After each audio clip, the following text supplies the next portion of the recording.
Hi Internet, this is Chaz. And this is Dan, and this is Wine is Serious Business episode 12.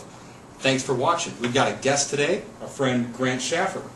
And we've been doing a lot of budget wines lately, but tonight we're hanging out with some friends, and we decided to drink some serious wine. So this isn't on the budget side of things. We try to check some cool stuff out, and decided we're going to share it with you. So what are we drinking first? So the four wines we're drinking now, we'll just go through them real quick, is the 2003 Domaine Drouhin Louise, excuse me.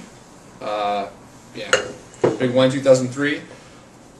1997 Ken Wright Guadalupe, single vineyard. 1999 Marsannay Quartiers. Said that. Cut it. All right. 1999 Marsannay Quartiers, Philippe Roty, and man, the Baby Jesus wine. That's all I know it by. You speak French? You do speak French? I do now. Oh, fantastic! What is that? How do you read that? That says this is some damn fine wine. All right, nice. Okay, Baby Jesus wine. Good deal. All right. So let's just get into the first wine. We'll do a little more chatter later, I'm sure. Yeah. A lot of berries on the nose here. Pretty good stuff. 2003 was a pretty hot year, known for a lot of sugar, a lot of alcohol. It's like blackberries and toast. It's rich, nice. It's full, it's meaty, it's beautiful. Yeah, it smells fantastic on the nose. It's just really good. Cranberries exploding all over my mouth, and not like the super sharp, bright cranberry juice. It's more like cooked down cranberries. Pretty nice, pretty nice, and just this really delicate mouthfeel. I really like the texture. It's spicy, got a lot of spice in the mid palate. Nice. Beautiful fruit, strong, thick. It's way more sort of dense and full Absolutely. than the typical Oregon Pinot. Yeah, very full in the mouth. Awesome mouthfeel. I mean, just velvety, huge, wraps the tongue up. Awesome stuff. Yeah, well made really stuff. Good. Yeah. The first Louise I've ever had. This is like usually wine club only stuff. I was able to find a good deal on it. Checking it out. Easily the best 2003 Oregon wine I've ever had.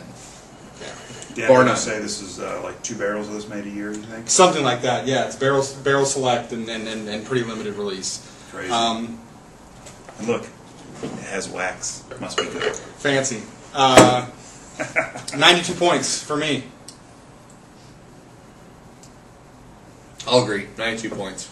I was close to 93 for a second, but it's got a lot of alcohol in the finish. Yeah. That's the only demeaning factor of this wine. Everything else is perfect. It's just got a lot of alcohol. That's it. Yeah, I got to go with 91. It's got too much alcohol for me. The beautiful wine. With the right food, I'm going to love it way ahead of most wines.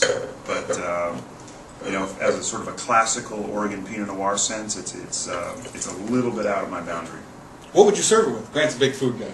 Oh yeah, some serious meat. Definitely. All right. You want to spill the rest of that? We rinsing or are we just drinking with this stuff? Rinsing. All right. After the Louise, come on, that's a huge wine. It's massive. We'll have Grant tell you about wine number 2, because this is actually one from his personal cellar that he was kind enough to share with us tonight. Okay, yeah, so I was a huge Ken Wright fan for years and years and years in the 90s. I've got every vintage going back to 94 still, and a variety of different single vineyards. Love them all. I opened this thinking, this is probably well past its prime. It's 97, so we're, what's that, 12 years old wine? Yeah, Chaz and I graduated from high school in 97. We did. Yes, I was drinking wine and buying Roseburg High School, 97, baby. Oh, no. Okay, Throw it out there. What? cut that out. That's gone. Is that when you were drinking the Mad Dog? We've had a little bit to drink. Yeah, I was drinking a lot of Mad Dog back then. Yes, we're Lightning Creek. retasting all these wines, right? It's my Indian heritage.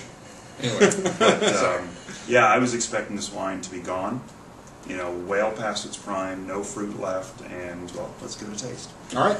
I've really enjoyed it. When you look through it, it's just so murky. That's the first thing. Like we've been drinking a while tonight, and I've seen this before, and it's just so not clear. Don't you get the sediment on the nose though? Maybe that's part of what I... So I characterize a lot of older Oregon Pinots. I say it smells to me like campfire ash. Like you've been having a bonfire, and you put it out, and you kind of smell in that smoke. You smell the ashes the next morning. But I bet the sediment contribution to that is significant. I mean, I had to look at the bottle to see if it didn't say unfiltered on it, because that is, to me, this reminds me of a lot of unfiltered wines. Well, typically out they're there. not. No. But yeah. Little raspberry on the nose. A lot of cranberry though too. Oh, all right. Cranberry smoke. A lot of acidity. Even the acidity pokes through even on the nose. Yeah. It does. If there's a flaw in this wine, it's that the acidity is Too strong. a little strong for the balance of what's going on with the fruit and the tannins. And how often do we say that? Right. That takes a lot of acidity for it to be too much. But the fruit is still so solid on this. I'm getting more towards raspberry fruit. A lot of acidity, and the tannins are resolved a little bit. But 1997 is not much of a surprise. And it's and it's not really to the point of a flaw. Like, I wouldn't call it flabby wine by any stretch of the imagination. The acidity still provides great structure. No, that's the big surprise is how much acidity there still is and how much fruit there is at this Yeah. point, 12 years old. The fruit still The rocks. fruit is surprising. Yes, absolutely. And 97 at the time was not considered the best Oregon vintage. Wasn't bad, just wasn't a standout. So to have this sort of character this many years on is amazing. Yeah, it's a really good wine. It's got good secondary flavors. The fruit is right up front, really delicious. Yeah, it does have strong acids, but it's delicious. It's good stuff. Yeah, well put together. 90 even for me. 90 even for me. I already scored it on Cellar Tracker. I support that. All right. Yeah. Wow, we all agree. 90 across the board. There you go.